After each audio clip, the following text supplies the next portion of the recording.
আল্লাহ তাআলা আমাকে যেদিন জানার তৌফিক দিয়েছে, আপনাদের উৎসাহের জন্য বলি, সারাদিনে আর কোনো আমল করতে পারি আর না পারি, নফল আমল হিসাবে এই আমলটা সজ্ঞানে বিশেষ কোনো বিপদ আপদ মুসিবত না হলে আমি আলহামদুলিল্লাহ এই আমলটা কখনো ছাড়ি না। কোরআনে কারীমের এই শেষ তিনটা সূরা, সূরা ইখলাস, সূরা ফালাক, সূরা নাস, এগুলোকে যত বেশি সংখ্যক বার নবী সাল্লাল্লাহু আলাইহি সাল্লাম পড়ার নির্দেশ দিয়েছেন, তিনি নিজে পাঠ করতেন, এত বেশি সংখ্যক বার অন্য আর কোনো দোয়া, আর কোনো সূরা, আর কোনো আয়াত, আর কোনো কিছু পাঠ করার নির্দেশ আমাদেরকে কোরআন হাদিস দেয় নাই। এখান থেকে এই তিনটার সূরা যে আল্লাহর কাছে কত গুরুত্বপূর্ণ, নবী সাল্লাল্লাহু আলাইহি সাল্লামের কাছে কত গুরুত্বপূর্ণ, যে রিপিটেডলি এত বেশি সংখ্যক বার পাঠ করার নির্দেশ দেওয়া হয়েছে, এটা পরিষ্কারভাবে বোঝা যায় কি যায় না বলেন?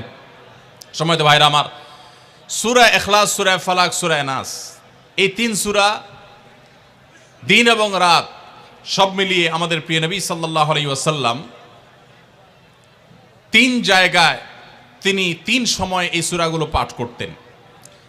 একটা হলো সকাল এবং সন্ধ্যায়, সকাল এবং সন্ধ্যায় নবী করিম সাল্লাল্লাহু আলাইহি সাল্লাম তিন কুল পড়তেন। এটাকে সংক্ষেপে বলা হয় তিন কুল।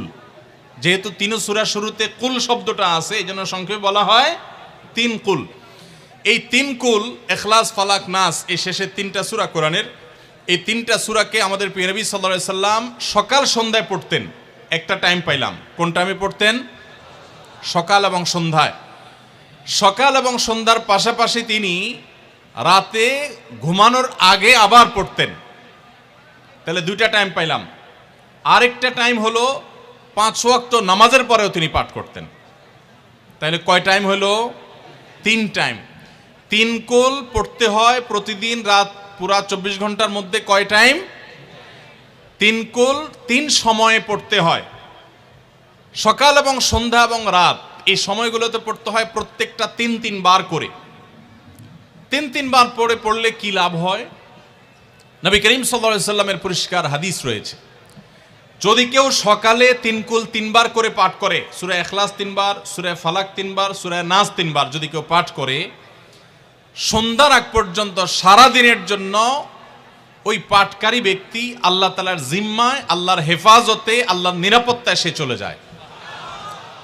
যত প্রকার অনিষ্ট আছে, ক্ষতি আছে, দৃশ্যমান ক্ষতি, অদৃশ্যমান ক্ষতি, সব ধরনের ক্ষয়ক্ষতি থেকে এবং আকস্মিক বিপদ থেকে, মুসিবত থেকে আল্লাহ রাব্বুল আলামিন ওই ব্যক্তিকে হেফাজত করেন, যে ব্যক্তি ইয়াকিনের সাথে, ঈমানের সাথে, দৃঢ়তার সাথে আল্লাহ তাআলার কাছে প্রার্থনা করে এই সূরাটা সকালে 3 বার পাঠ করে। একইভাবে যে ব্যক্তি সন্ধ্যায় পাঠ করে, মাগরিবের আগে বা পরে, আসরের পর থেকে নিয়ে মাগরিবের আগে কিংবা এশার আগ পর্যন্ত পুরো সময়ের ভিতরে যদি কেউ এই 3 কুল 3 বার পাঠ করে, তো সারা রাত জুড়ে ওই ব্যক্তি, এই পাঠকারী ব্যক্তি আল্লাহ রাব্বুল আলামিনের নিরাপত্তায় প্রবেশ করে যায়।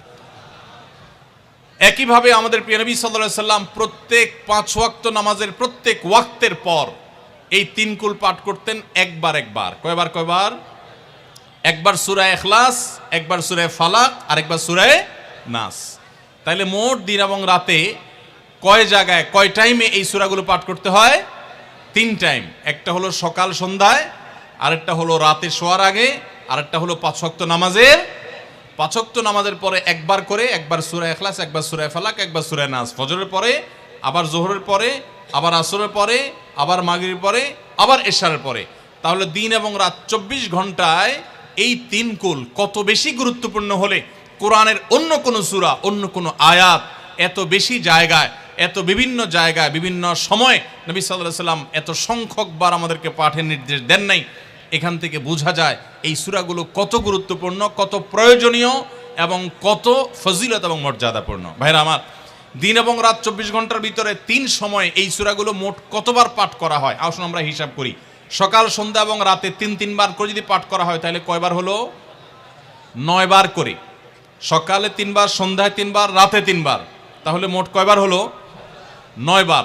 আর 5 ওয়াক্ত নামাজের পরে 5 বার, কয়বার হলো? 9 আর 5 কত? 14। সূরা ইখলাস দিনে কয়বার পড়তে হয়? কমপক্ষে 14 বার পাঠ করা সুন্নাহ। সূরা ফালাক দিনে 14 বার পাঠ করা সুন্নাহ। সূরা নাস দিনে 14 বার পাঠ করা এটা সুন্নাত নবী সাল্লাল্লাহু আলাইহি সাল্লামের। এই আমলটা আমরা অনেকে জীবনে আজকে প্রথম শুনেছি, অনেকে হয়তো আগে থেকে জানি। আমি এই ফজিলত এবং মর্যাদার কথা যে বললাম, আল্লাহ নবী সাল্লাল্লাহু আলাইহি সাল্লাম যে বলেছেন সকালে পড়লে সারা দিন, সন্ধ্যা পড়লে সারা রাত, রাতে শোয়ার সময় পড়লে, বিশেষ করে রাতে মানুষ ঘুমন্ত অবস্থায় নানা রকমের ক্ষয়ক্ষতির আশঙ্কা থাকে, এই সব ধরনের ক্ষয়ক্ষতি থেকে আল্লাহর নিরাপত্তা এসে চলে আসে। আল্লাহ তার হেফাজতে জিম্মাদারি নিয়ে নেন, দায়িত্বশীল হয়ে যান, সব কিছু থেকে যথেষ্ট, সব কিছু থেকে আল্লাহ তাআলা তাকে নিরাপদ করে দেন। এই বিশ্বাস, এই ইয়াকিন নবী সাল্লাল্লাহু আলাইহি সাল্লামের কথার প্রতি আমাদের আছে না নাই?